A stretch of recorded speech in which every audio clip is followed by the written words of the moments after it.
wabarakatuh. Perkenalkan, nama saya Zuyana Ulfa Agustina. Saya dari kelas 5 Ekonomi Syariah F. Di sini saya akan menjelaskan perkembangan perekonomian negara Vietnam. Jadi gimana sih perkembangan perekonomian dari negara Vietnam? Di sini saya akan menjelaskan sekilas saja, jadi tidak secara rinci. Jadi gimana perkembangan dari negara Vietnam tersebut?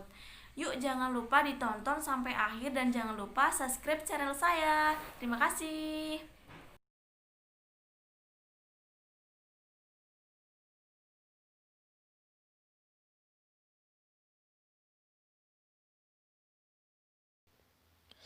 Sejarah perkembangan perekonomian dari negara Vietnam.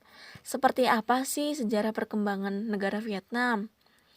Vietnam memiliki populasi yang padat yang mencapai 88,7 juta penduduk dengan 51,69 juta pekerja.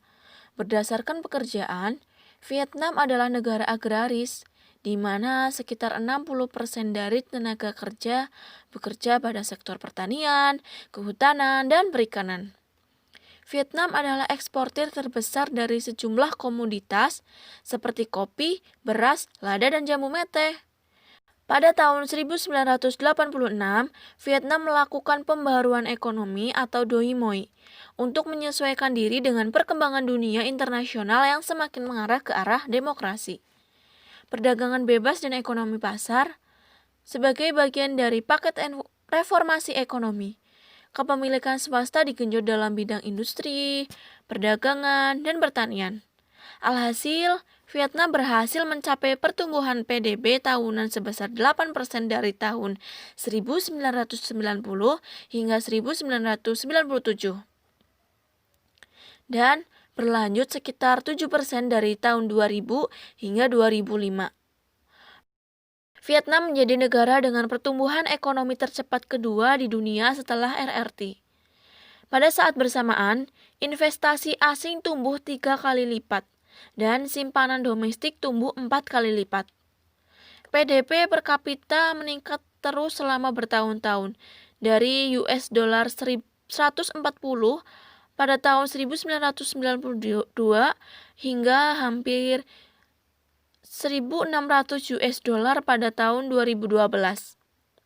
Setelah perkembangan selama 20 tahun, PDB per kapita meningkat 11,43 kali lipat saat Vietnam berada dalam transisi untuk menjadi ekonomi industri dan modern dengan prioritas utama menstabilkan ekonomi, membentuk infrastruktur kelas dunia, menciptakan tenaga kerja terampil, dan memperkuat lembaga berbasis pasar. Dalam strategi perkembangan sosioekonomi atau SAGE, untuk tahun 2011 sampai dengan 2020, Vietnam berusaha mencapai tingkat pendapatan per kapita 3.000 US dollar pada tahun 2020. Ini berarti pertumbuhan tahunan hampir 10% dalam pendapatan per kapita selama dekade berikutnya. Sektor-sektor utama yang berkontribusi untuk sektor pada tahun 2012 ialah pertanian, kehutanan dan perikanan, perdagangan dan jasa, serta konstruksi dan industri. Pada tahun 2012, pertumbuhan ekonomi beberapa tahun menurun dibandingkan dengan tahun-tahun sebelumnya. Sektor pertanian, perikanan, dan perhutanan mengalami penurunan yang cukup signifikan, yaitu 4,01% pada tahun 2011 menjadi 2,72% pada tahun 2012. Yang artinya hanya berkontribusi 0,44% ke rasio pertumbuhan total. Sementara itu, sektor konstruksi dan industri dan sektor jasa menyumbangkan 1,89% dan 2,7% ke PDB keseluruhan. Vietnam memiliki presentasi tertinggi atas penggunaan lahan untuk kepentingan cocok tanam. Selain beras, ekspor Vietnam juga signifikan dalam kopi, teh, karet, dan produk-produk perikanan. Tetapi dalam hal ini, Perikanan pertanian terhadap pemasukan ekonomi telah berkurang akibat dari meningkatnya produksi sektor-sektor ekonomi lainnya. Kemajuan Vietnam luar biasa. Geliat pembangunannya sangat tinggi, prospeknya juga sangat bagus. Manufaktur teknologi informasi dan industri teknologi yang canggih membentuk bagian besar dari tumbuh dengan cepat daripada ekonomi nasionalnya. Vietnam secara relatif adalah pemain baru dalam bisnis peminyakan, namun telah menjadi produsen minyak terbesar ketiga di Asia Tenggara dengan nilai produksi 400.000 barel per harinya. Vietnam adalah salah satu negara Asia yang memiliki kebijakan ekonomi terbuka. Neraca perdagangan mencapai sekitar 160% GDP, lebih dari 2 kali rasio yang dimiliki RRT, dan lebih dari 4 kali rasio India. Perdagangan pada tahun 2012 naik total ekspor mencapai 114,6 miliar US dollar atau meningkat 18,3% dibandingkan tahun sebelumnya. Ekspor Vietnam adalah karet, kopi, tekstil, kain, produk hasil laut, minyak mentah, dan layanan umum. Seperti impor utamanya adalah mesin industri, peralatan, dan suku cadang atau minyak olahan atau BBM. Sistem zona pengolahan ekspor atau EBS Vietnam telah memfasilitasi ekspor.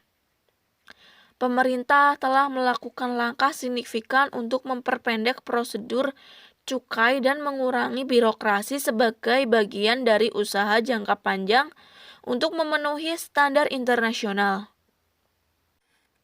Terkait dengan impor, nilai total pada tahun 2012 adalah sebesar 144,3 miliar US dollar. Peningkatan 7,1% dibandingkan dengan tahun-tahun sebelumnya. Selain itu, pada tahun 2012 juga terjadi surplus perdagangan Vietnam yang pertama sejak tahun 1993 dengan nilai 284 juta US dollar. Surplus dengan membantu menciptakan keseimbangan perdagangan yang sehat, berkontribusi pada pertumbuhan PDB, menstabilkan nilai tukar dong atau dolar, dan cadangan mata uang asing. Namun patut dicatat bahwa pertumbuhan ekspor kebanyakan berasal dari perusahaan investasi asing, sementara nilai impornya perusahaan domestik mencapai 11,7 miliar US dollar. Sementara itu, total nilai perdagangan antara Indonesia dan Vietnam pada tahun 2012 mencapai 4,605 miliar, di mana nilai ekspor Indonesia ke Vietnam tercatat 2,247 miliar US dollar dan nilai impor 2.357 miliar US dollar. Indonesia mengalami defisit 110,183 juta US dollar sejak Januari sampai dengan September 2013. Volume perdagangan kedua negara telah mencapai 3.379 miliar US dollar dan impor 1,740 miliar US dollar, di mana Indonesia mengalami defisit 101,585 juta US dollar. Ditargetkan volume perdagangan kedua negara akan mencapai 10 miliar US dollar pada tahun 2018.